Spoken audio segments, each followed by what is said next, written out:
Bonjour à tous, je suis très heureux de me retrouver de nouveau avec vous à l'occasion de ce culte, un culte tout à fait particulier puisque c'est notre culte de Pâques.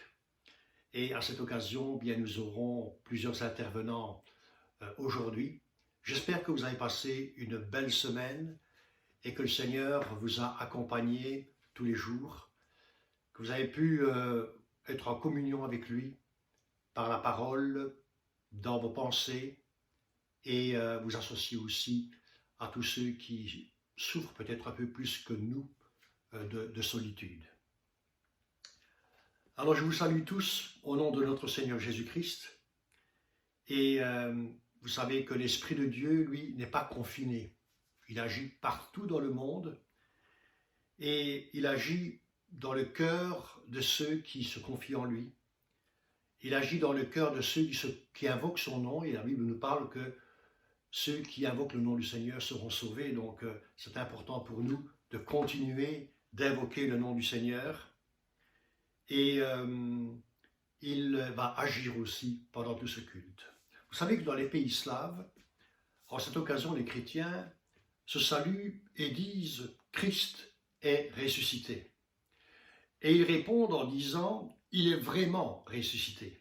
Gloire à Dieu pour ce qui s'est passé il y a plus de 2000 ans et qui est la base même de notre foi et du christianisme tout entier.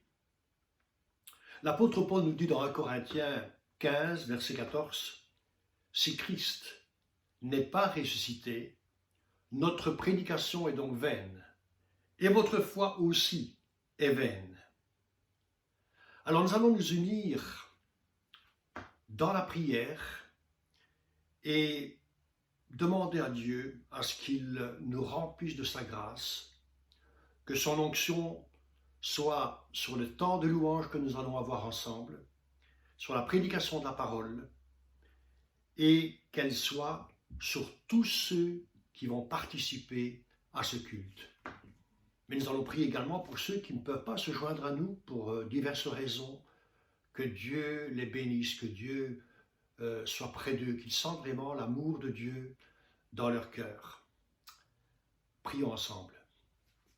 Seigneur, je te remets ce culte, car je crois que tu nous as précédés, et par la même occasion, je me joins à tous ceux qui, en Belgique et dans le monde entier, comme nous, célèbrent ton nom. Et je prie, Seigneur, que ton onction soit sur toutes les églises, sur tous les serviteurs de Dieu, surtout tous les adorateurs en esprit, en vérité. Merci Seigneur mon Dieu de nous accompagner pendant toute cette journée et nous la remettons entre tes mains au nom de Jésus. Amen. Nous allons maintenant nous joindre à Davy pour un temps de louange. C'est lui qui a la charge de nous conduire dans quelques chants. Que Dieu le bénisse et que son nom soit glorifié. Voilà, bonjour à tous. C'est avec plaisir et avec une grande joie que je vous accueille chez moi, dans mon studio, dans mon univers. Et ce matin, voilà, c'est un culte spécial, c'est le culte de Pâques. Et ça nous rappelle vraiment l'amour de Jésus, la grâce qu'il nous a fait. Il s'est donné sur la croix pour nous, pour tout effacer. Ce matin, je veux vraiment vous inviter à chanter avec moi, à m'accompagner et qu'on puisse rentrer ensemble dans la présence de Dieu.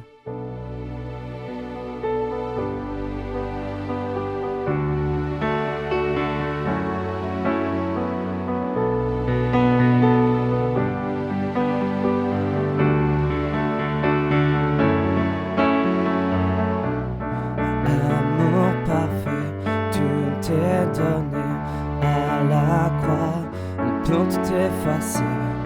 De mes péchés, tu t'es chargé sur le bois. C'est par ta grâce seule, que je suis pardonné. C'est par ta grâce seule, que tu m'as racheté.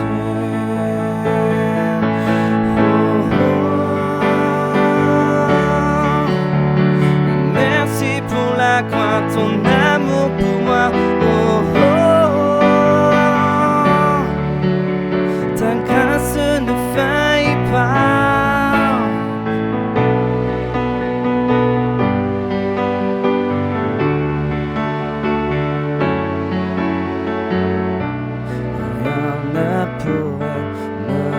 justifié, ton pardon est mérité.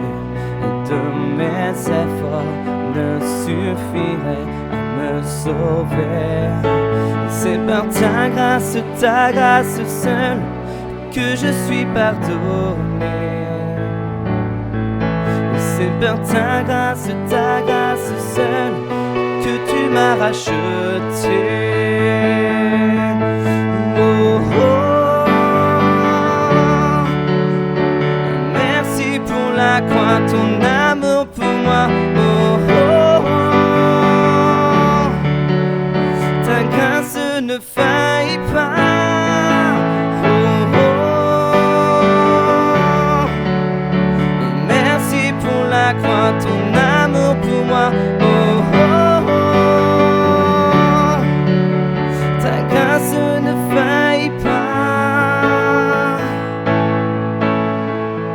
Ta grâce justifie, ta grâce m'affranchit, ta grâce purifie, ta grâce m'offre la vie, ta grâce m'a sauvé, ta grâce a pardonné, ta grâce m'a comblé, ta grâce m'a libéré, ta grâce justifie, ta grâce m'affranchit, ta grâce purifie, ta grâce m'offre la vie, ta grâce m'a sauvé, ta grâce a pardonné, ta grâce m'a comblé, ta grâce m'a libéré, ta grâce justifie, ta grâce m'affranchit, ta grâce purifie, ta grâce m'offre la vie, ta grâce m'a sauvé, ta grâce a pardonné, ta grâce m'a comblé, ta grâce m'a libéré.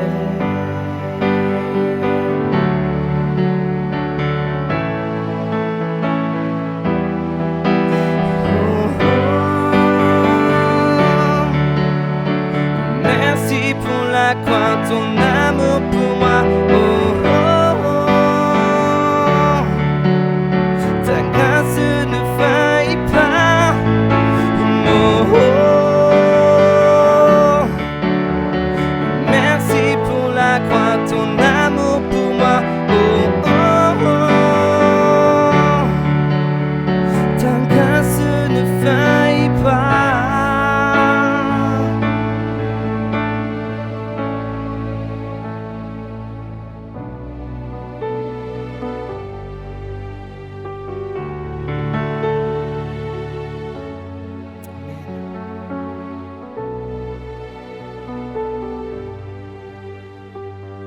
Ta grâce ne faillit pas.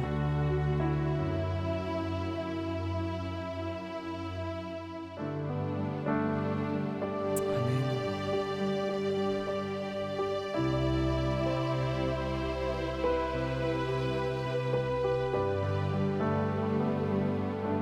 Ton amour, Seigneur.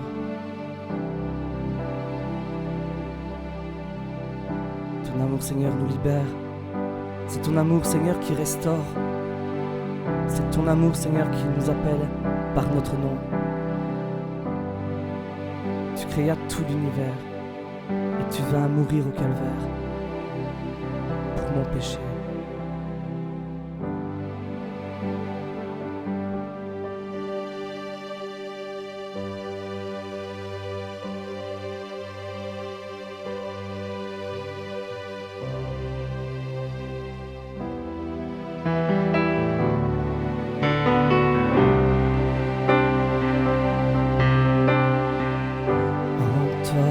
Les humbles sont bénis, en toi les faibles sont affermis, les cœurs brisés tu rétablis,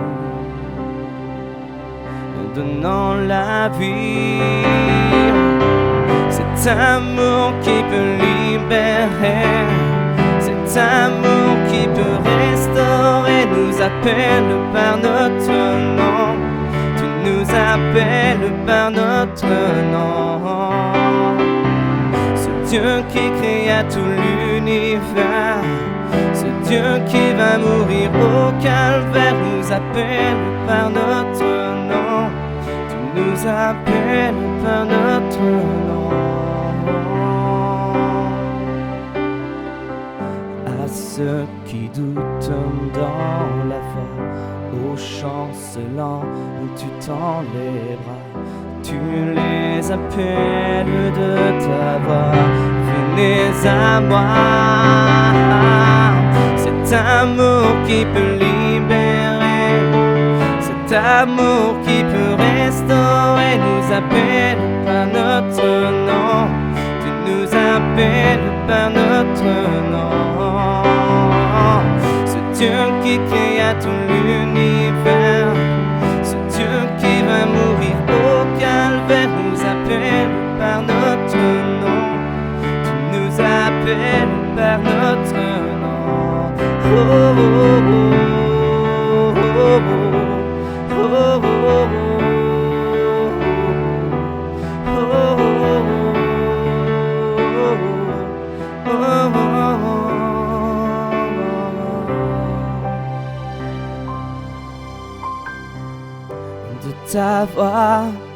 De ta voix, tu nous appelles à la croix.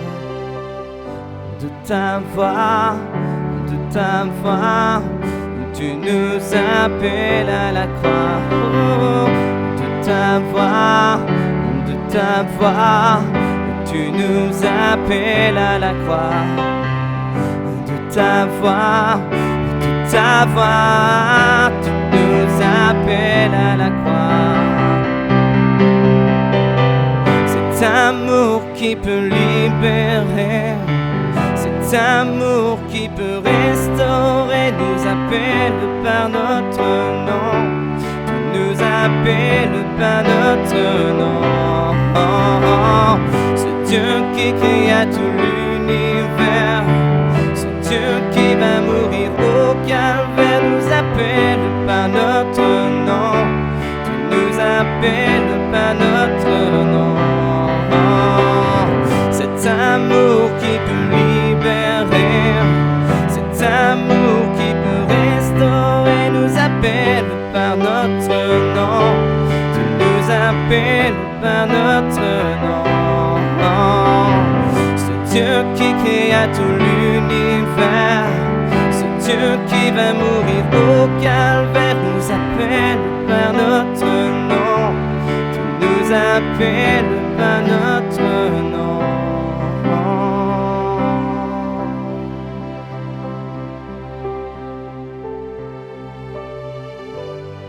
Amen.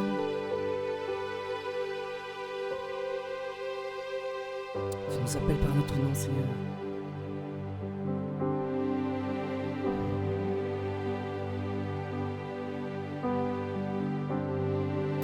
Ce matin, je veux vraiment vous encourager avec ce morceau que j'ai découvert sur Internet cette semaine. C'est un morceau qui est vraiment de circonstance avec ce que nous traversons en ce moment. Il dit que Dieu te bénit, que Dieu te garde et qu'il rayonne sur toi, qu'il t'accorde sa grâce, qu'il se tourne vers toi et te donne sa paix.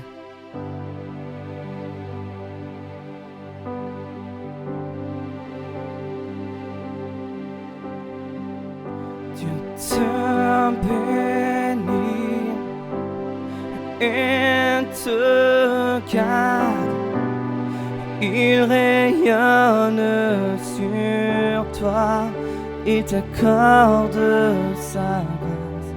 Ton Dieu se tourne vers toi, te donne paix. Amen. Seigneur, tu nous donnes paix. Dieu te bénit et te garde, il rayonne sur toi, il t'accorde sa grâce. Ton Dieu se tourne vers toi, te donne paix.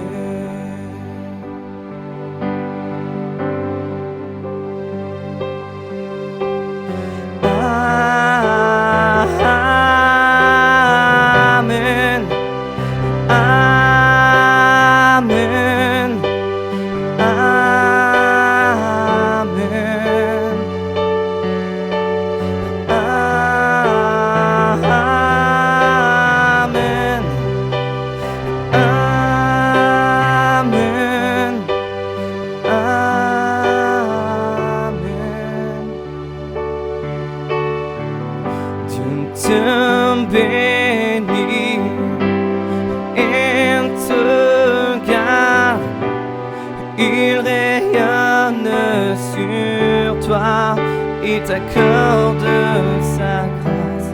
Ton Dieu se tourne vers toi, te donne paix.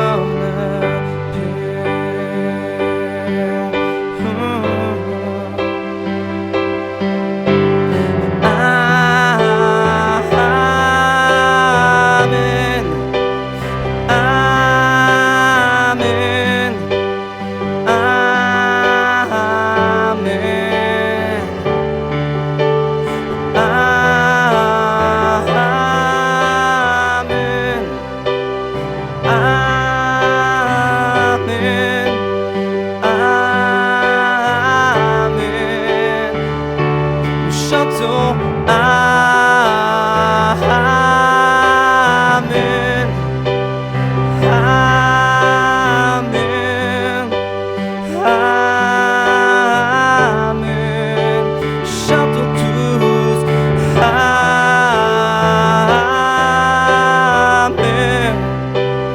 Amen.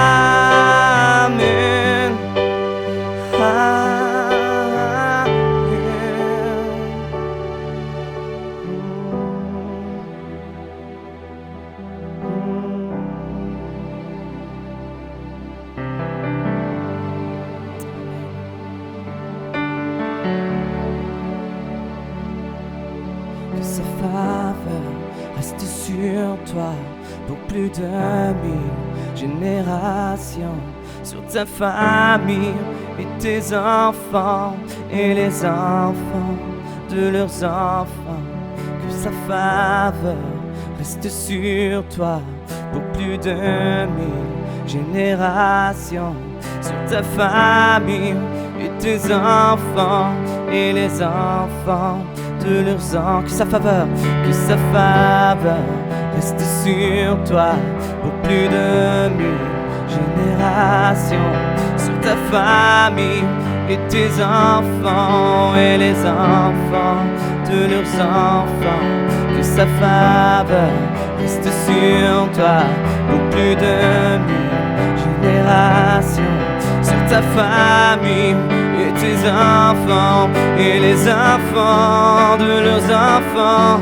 Que sa présence t'environne là avec toi, à tes côtés, qu'elle t'inonde et t'entoure.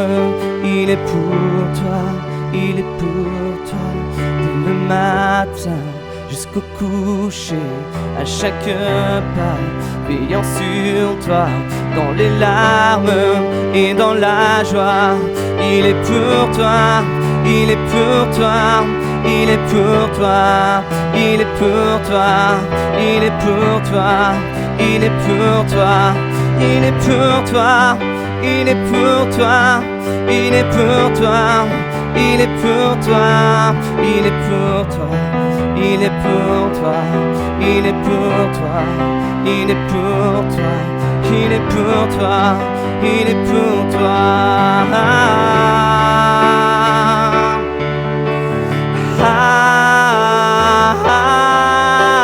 Amen. Amen. Amen. Amen.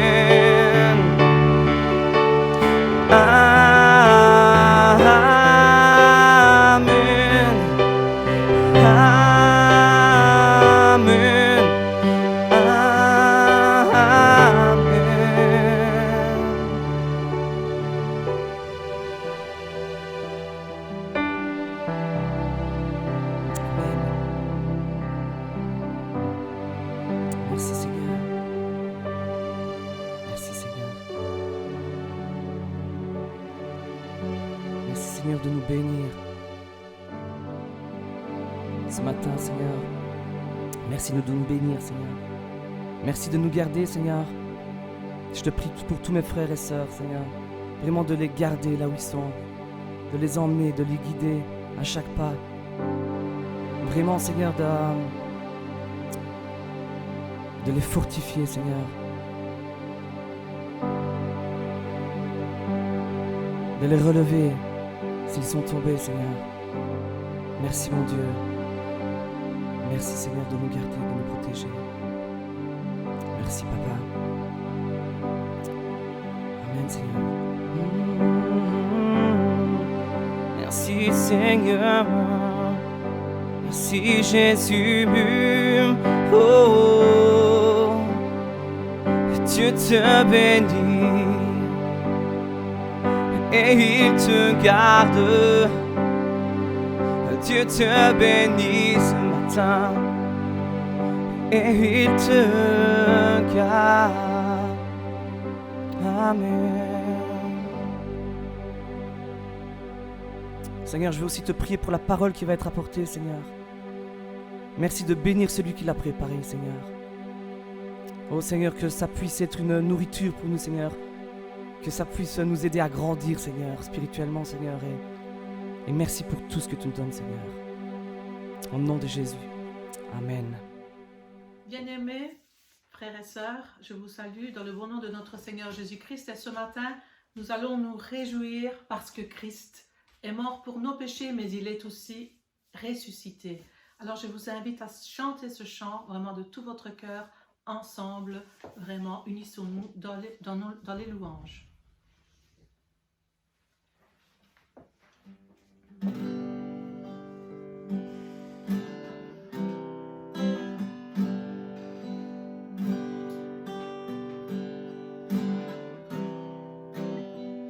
Quand je songe à l'infâme croix où Jésus fut meurtri pour moi, je vois ses mains, ses pieds percés, mon sauveur au bois attaché. Son corps lié de l'âme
Oh,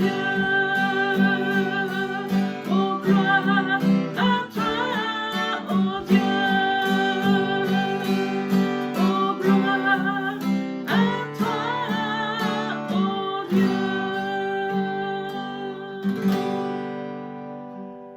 Gloire à Jésus. Merci à Davy pour ces beaux chants qu'il nous a permis de chanter avec lui. Que Dieu le bénisse.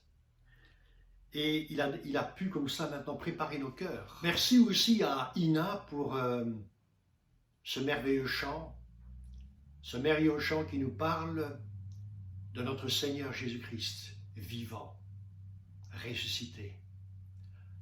Jésus qui règne sur nos vies, qui règne sur l'Église, Jésus qui nous a préparé une place.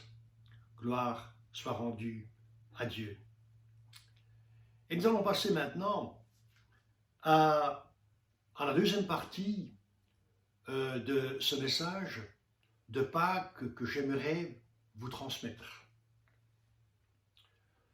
Vous savez que pendant son ministère terrestre, Jésus a marché et a vécu avec ses disciples. Non seulement il a enseigné les foules, mais il enseignait aussi ses 12 disciples, ainsi que ceux qui étaient devenus ses amis. On sait qu'il avait un cercle d'amis chez lesquels il allait se restaurer, la maison de Marthe, Marie et Lazare, aimait particulièrement Jésus et l'invitait régulièrement pour qu'il puisse recevoir les soins. Et vous savez que plusieurs fois pendant son ministère, avec ses amis, avec ses disciples, et même devant la foule, Jésus avait parlé de sa mort et de sa résurrection, soit en parabole, soit directement.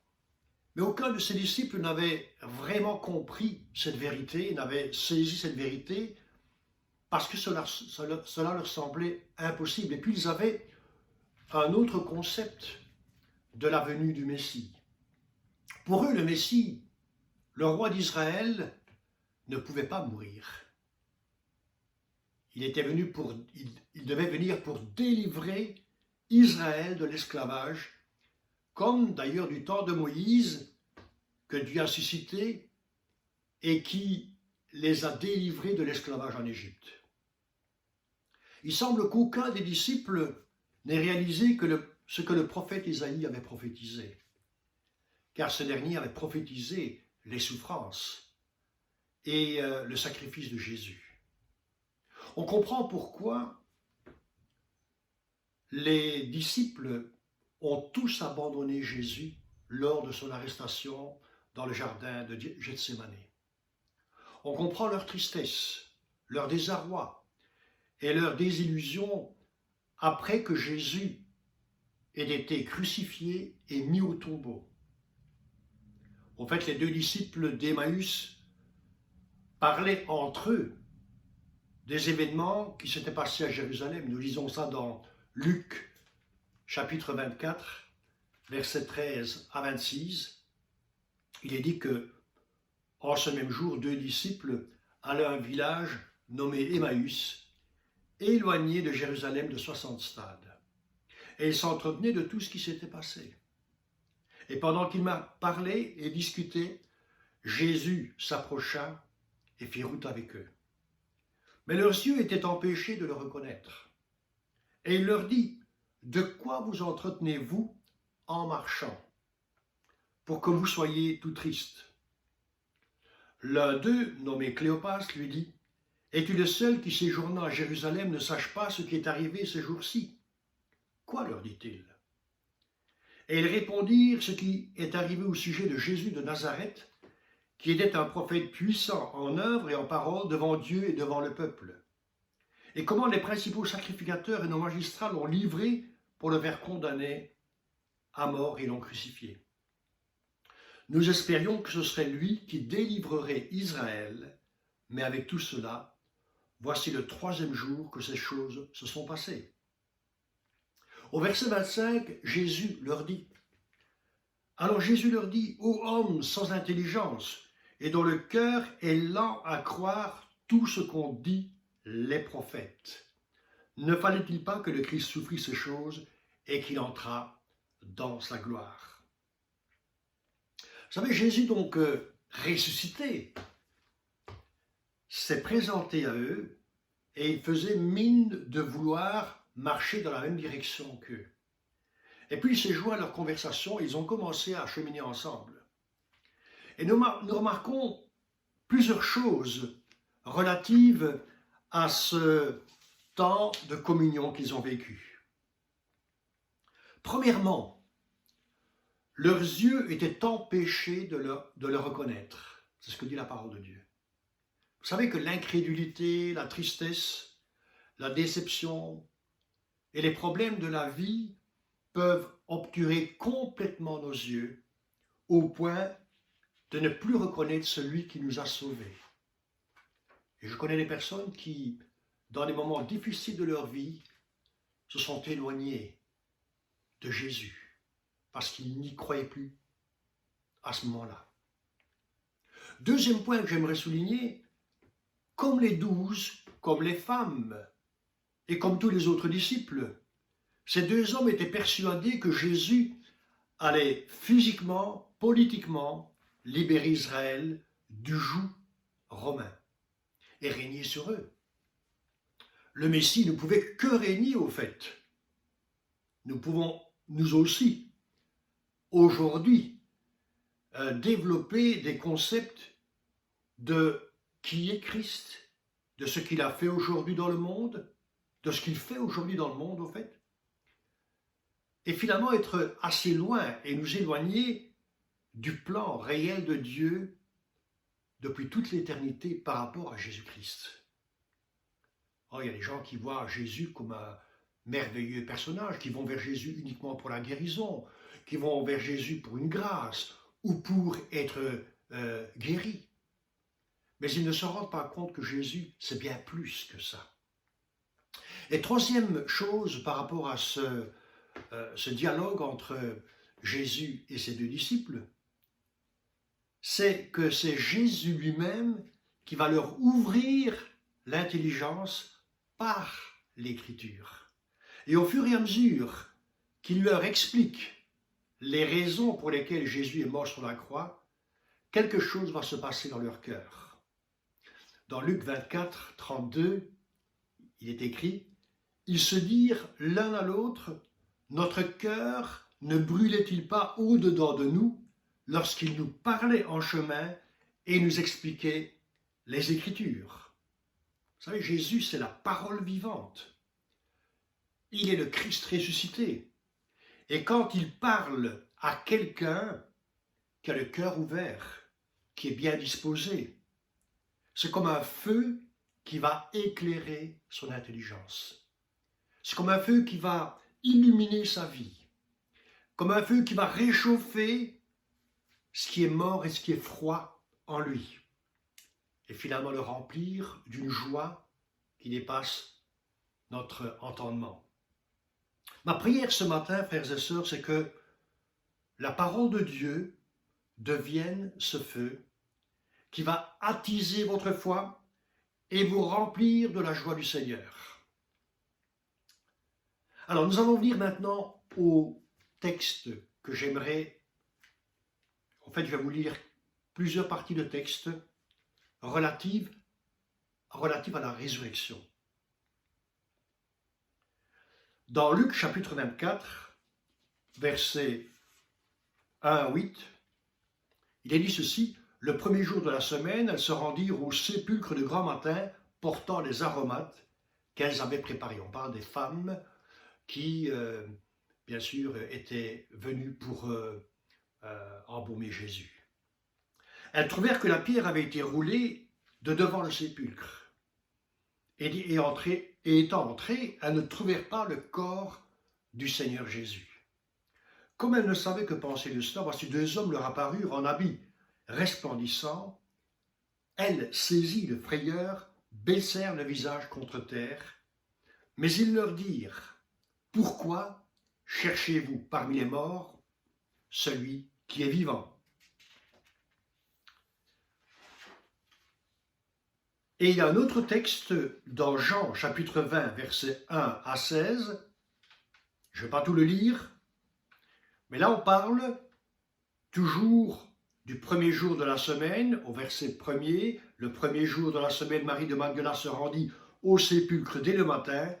Comme il faisait encore obscur, elle vit que la pierre était ôtée du sépulcre. Verset 1er. Donc les deux évangiles, Luc et Jean, nous parlent de femmes qui sont allées au tombeau pour embaumer le corps du Seigneur. Rappelons-nous que Jésus avait été crucifié le vendredi de cette Pâque, terrible mais glorieuse à la fois. Infâme de la manière dont Jésus avait été traité, exposé, humilié et finalement crucifié, mais glorieuse dans la manière dont il est mort. La Bible nous dit que quand il a dit « tout est accompli », les ténèbres se sont abattues sur Jérusalem. Et puis le voile du temple s'est déchiré par le milieu. C'était le plus grand événement que le monde allait connaître depuis que le monde existe jusqu'à aujourd'hui.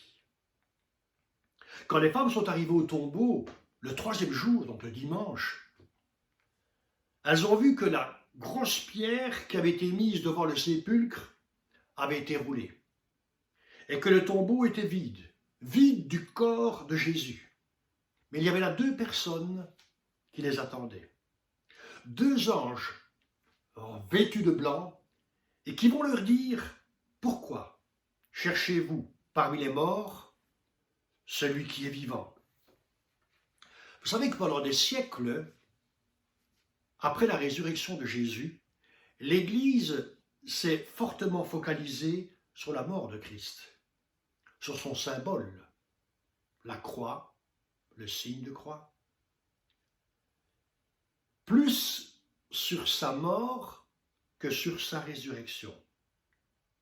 On a trouvé des reliques qui auraient appartenu à Jésus ou à ses disciples, et on en a fait des hauts lieux de dévotion et de pèlerinage. Les femmes qui avaient suivi Jésus, qu'il aimait de tout leur cœur, pour le bien qu'il leur avait fait, salut, guérison, délivrance, voulaient l'honorer dans sa mort. Et elles étaient venues dans ce but-là. Et c'est pour ça que les anges leur disaient « Pourquoi est-ce que vous cherchez Jésus parmi les morts ?» Il n'a jamais eu sa place parmi eux. Parce que Jésus lui-même, il est la vie. Il a dit « Je suis le chemin, la vérité et la vie ». Et Jésus dira à Marthe et Marie avant cela, dans l'histoire de la résurrection de Lazare. Vous savez, dans Jean chapitre 11, versets 21 à 26, on nous relate cet événement. Marthe dit à Jésus, « Seigneur, si tu avais été ici, mon frère ne serait pas mort.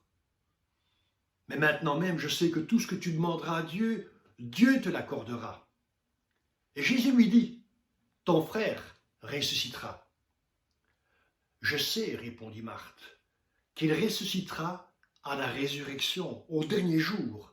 Donc on voit ici Marthe qui n'a pas encore compris que Jésus était la résurrection et la vie, qu'il était la vie elle-même. Mais elle croit que Jésus est capable de le ressusciter à la fin des temps. Jésus lui dit, « Je suis la résurrection et la vie. » Verset 25. « Celui qui croit en moi vivra quand même il serait mort. Et quiconque vit et croit en moi ne mourra jamais. » Crois-tu cela? Chers amis, quand nous venons à Christ, quand nous le reconnaissons comme sauveur du monde, comme notre sauveur personnel, quand nous croyons qu'il nous pardonne tous nos péchés et qu'il fait de nous ses enfants, nous recevons la chose la plus précieuse qui soit et qui vaut tout l'or du monde. C'est la véritable vie. Elle est appelée dans la Bible la vie éternelle. Et cette vie est en nous. Et comme Jésus l'a dit à Marthe et à Marie, celui qui croit en moi vivra quand bien même il serait mort, physiquement. Chaque fois que nous nous réunissons à 2 ou 3, nous avons la certitude que Jésus-Christ est au milieu de nous. Et si Jésus-Christ est au milieu de nous, c'est la vie. C'est celui qui a la vie et celui qui est la vie qui est au milieu de nous. Vous savez, dans la Bible, dans la Genèse au chapitre 2, verset 9, il nous est dit que Dieu planta un jardin dans Éden et au milieu du jardin, il y mit 2 arbres. L'arbre de la connaissance du bien et du mal, qu'Adam et Ève ne pouvaient pas toucher, mais il y avait aussi un autre arbre qui s'appelait l'arbre de la vie. Tant qu'ils en mangeaient, Adam et Ève vivaient indéfiniment. Et s'ils n'avaient pas transgressé le commandement de Dieu de toucher à l'autre arbre, ils auraient vécu jusqu'à ce jour. Car c'est en Dieu qu'est la vie. L'arbre de la vie, c'est Jésus-Christ, c'est Christ, qui est aussi appelé dans l'Ancien Testament le rocher, qui donne de l'eau de vie à celui qui a soif. Jésus dira à la Samaritaine, quiconque boit de cette eau terrestre aura encore soif. Jean chapitre 4, versets 13 à 16. Mais celui qui boira de l'eau que je lui donnerai n'aura jamais soif. Et l'eau que je lui donnerai deviendra en lui une source d'eau qui jaillira jusque dans la vie éternelle. Et la Samaritaine va répondre et dire, donne-moi de cette eau, afin que je n'ai plus soif et que je ne vienne plus puiser ici. Gloire à Dieu. Pour celui qui est la vie, pour celui qui nous donne l'eau de vie, la véritable eau qui va étancher notre soif. Merci Seigneur. Et il y a un dernier élément dont j'aimerais encore vous parler par rapport à cette merveilleuse résurrection de Jésus-Christ. Dans l'évangile de Jean, au verset 20, dans le 2e chapitre et verset relatant la résurrection de Jésus, il est dit dans Jean 20, 11 à 16, « Cependant Marie se tenait dehors près du sépulcre et pleurait. Comme elle pleurait, elle se baissa pour regarder dans le sépulcre. Et elle vit 2 anges vêtus de blanc, assis à la place où avait été couché le corps de Jésus, l'un à la tête et l'autre aux pieds. Et lui dirent, « Femme, pourquoi pleures-tu » Elle leur répondit, « Parce qu'ils ont enlevé mon Seigneur, et je ne sais où ils l'ont mis. » En disant cela, elle se retourna, et elle vit Jésus debout. Mais elle ne savait pas que c'était Jésus. Jésus lui dit, « Femme, pourquoi pleures-tu? Qui cherches-tu » Elle, pensant que c'était le jardinier, lui dit, « Seigneur, si c'est toi qui l'as emporté, dis-moi où tu l'as mis, et je le prendrai. » Jésus lui dit, « Marie !» Elle se retourna et lui dit en hébreu, « Rabouni !» c'est-à-dire « Maître !» Vous savez, quand Marie de Magdala, ou Marie-Madeleine selon la version biblique, est arrivée au sépulcre, celle qui avait été délivrée d'une vie terrible dans son passé, qui avait vécu des choses mauvaises, qui avaient détruit sa vie, avant de connaître Christ, bien sûr. Cette femme, par amour pour son Sauveur, voulait embaumer celui qui avait tout changé dans sa vie, celui qui lui avait redonné la vie, parce qu'elle se considérait comme morte, esclave du péché et de la mort. Et lui, Jésus, l'avait pardonné, sauvé et délivré. Et elle est devenue une des plus ferventes disciples de Jésus. C'était vraiment une servante de Jésus, avec d'autres femmes qui, elles aussi, aimaient Jésus de tout leur cœur. Et devant son désarroi, sa grande douleur d'avoir perdu celui qu'elle aimait de toute son âme, elle s'est mise à pleurer en voyant le tombeau vide. Où était le corps de Jésus? Qui l'avait pris? Où l'avait-on mis? Et toutes ces questions tourbillonnaient dans sa tête.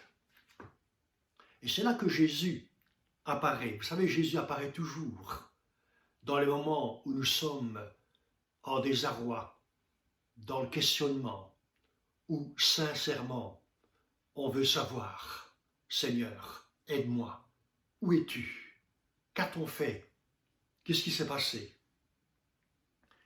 Et c'est là que Jésus apparaît. Et elle ne le reconnaît pas comme les disciples d'Emmaüs d'ailleurs, mais uniquement quand lui va l'appeler et lui dire « Marie ». Tout à coup, elle va le reconnaître et s'écrier « Rabouni, mon maître, mon sauveur ». Chers amis, Christ est vivant aujourd'hui. Il est monté au ciel, il est assis à la droite du Père. Il nous connaît par notre nom. Et quand nous nous approchons de lui, nous pouvons entendre sa voix. Et on peut entendre la voix du Maître qui nous appelle par notre prénom. Moi, je me souviens lors de ma conversion, une voix qui me disait « Baudouin, donne ton cœur maintenant ». Je me souviendrai toujours de ce moment. C'était Jésus qui parlait à mon cœur.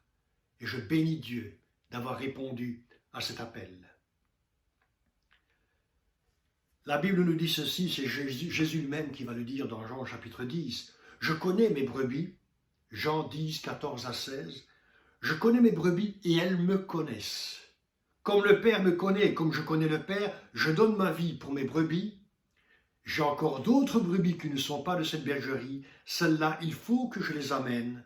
Elles entendront ma voix et il y aura un seul troupeau, un seul berger. » Frères et sœurs, Jésus est notre berger. Jésus est le chef et maître de nos vies. Jésus est le chef de l'Église. Il est vivant, ressuscité, assis à la droite du Père. Depuis plusieurs semaines, nous entendons parler de mort, du nombre de personnes tuées par ce terrible virus. Et le monde entier vit dans la peur de cette pandémie. Nous, chrétiens, nous savons que Jésus a vaincu la mort. Et nous ne devons pas avoir peur de la mort physique, quand bien même elle arriverait aujourd'hui ou demain. Parce que la Bible nous dit que la mort est un ennemi que Jésus a vaincu à la croix du Calvaire. Et tous ceux qui croient en son nom ont la vie. Il est dit dans la parole de Dieu, dans Jean chapitre 1, versets 12 et 13, « À tous ceux qui l'ont reçu et qui croient en son nom, elle a donné le pouvoir de devenir enfants de Dieu, lesquels sont nés non du sang, ni de la volonté de la chair, ni de la volonté de l'homme, mais de Dieu. » C'est Dieu qui sauve par Jésus-Christ. C'est la foi en Jésus-Christ qui nous donne la vie éternelle, mais aussi cette vie pleine, abondante, cette vie de paix, de joie, d'amour, qui nous permet de vivre avec lui, mais aussi en communion les uns avec les autres. Ce matin, nous allons nous tourner non pas vers les mauvaises nouvelles, mais vers celui qui a annoncé la meilleure nouvelle qui soit, la bonne nouvelle de l'Évangile, celui qui a le Fils à la vie. Nous allons prier afin que nos regards continuent d'être fixés sur lui. Il est l'alpha et l'oméga, le commencement et la fin. Il se peut qu'en ces moments, tu vives dans la peur, dans l'anxiété, pour toi, pour tes enfants, pour tes petits-enfants. Alors regarde comme la Samaritaine qui est venue à Jésus et bois de cette eau. Reçois sa parole dans ton cœur vis par elle. Et si tu n'es pas converti, si tu es peut-être quelqu'un qui est venu se joindre à nous pour écouter, pour assister à ce culte, pourquoi ne pas donner ton cœur au Seigneur aujourd'hui? Te tourner vers celui qui est vivant, vers celui qui ne peut t'apporter que le bonheur, la paix, la joie, mais surtout la vie éternelle. Que Dieu te bénisse. Nous allons prier ensemble maintenant. Je vous invite à vous incliner et nous allons prier pour que Dieu, dans son amour et par son esprit, puisse entrer dans nos cœurs, nous remplir de foi, nous remplir d'espérance. Seigneur, merci. Merci pour ce temps de communion avec toi. Merci, Seigneur mon Dieu, pour l'Église qui est rassemblée en ton nom. Merci, Seigneur mon Dieu, pour ta parole que nous avons entendue aujourd'hui. Et je prie, Seigneur mon Dieu, qu'elle touche les cœurs, qu'elle puisse pénétrer, Seigneur mon Dieu, à l'intérieur de notre âme, qu'elle produise la vie. Et que là, Seigneur, où il y a eu désillusion, souffrance, pleurs comme ces femmes qui pleuraient, Seigneur mon Dieu, tu remplaces ces larmes par ta présence, par la vie, par ton esprit de vie. Seigneur mon Dieu, bénis ceux qui en ce moment même, dans l'Église, traversent des moments plus difficiles, qui sont malades ou qui sont découragés. Seigneur, viens à leur secours et bénis-les, remplis-les du Saint-Esprit et manifeste ta gloire. Je te le demande dans le nom de Jésus et pour ta gloire. Amen. J'espère que vous allez passer une bonne fête en famille. Je vous souhaite encore une fois une très joyeuse fête de Pâques. Mais nous ne terminons pas là. Je laisserai la place maintenant à Davy qui va nous conduire dans un dernier chant.